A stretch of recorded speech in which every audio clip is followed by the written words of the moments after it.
அஸ்ஸலாமு அலைக்கும்.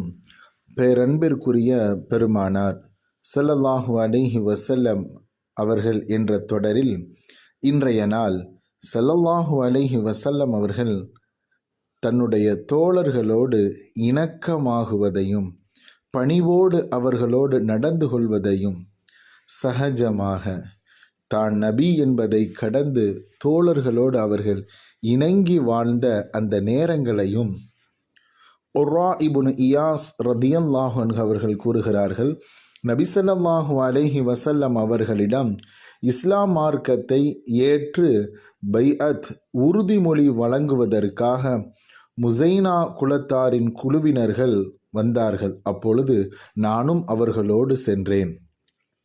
ஸல்லல்லாஹு அலைஹி வஸல்லம் அவர்களின் சட்டையின் கழுத்து பகுதி திறந்திருந்தது. அந்த நிலையிலே ஸல்லல்லாஹு அலைஹி வஸல்லம் அவர்களுக்கு அருகாமையில் நெருக்கமாக நான் இருந்தேன். அந்த சமயத்தில் ஸல்லல்லாஹு அலைஹி வஸல்லம் அவர்களின் கழுத்து பகுதியில் எனது கையை நான் கொஞ்சம் கொஞ்சமாக நுழைத்து நபி ஸல்லல்லாஹு அலைஹி வஸல்லம் அவர்களின் நபித்துவ முத்திரையை தொட்டு பார்த்தேன் என்று உர்ரா இப்னு இயாஸ் ரதியல்லாஹு அன்ஹு அவர்கள் கூறுகிறார்கள்.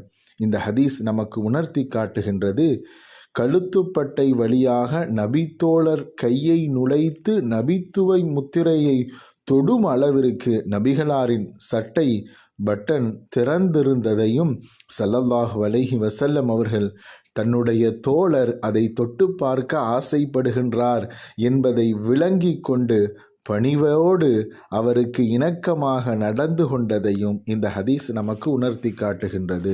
அன்பர்களே, உலகத் தலைவர் ஸல்லல்லாஹு அலைஹி வஸல்லம் அவர்கள் தோழர்களோடு இணங்கி இருந்தார்கள்.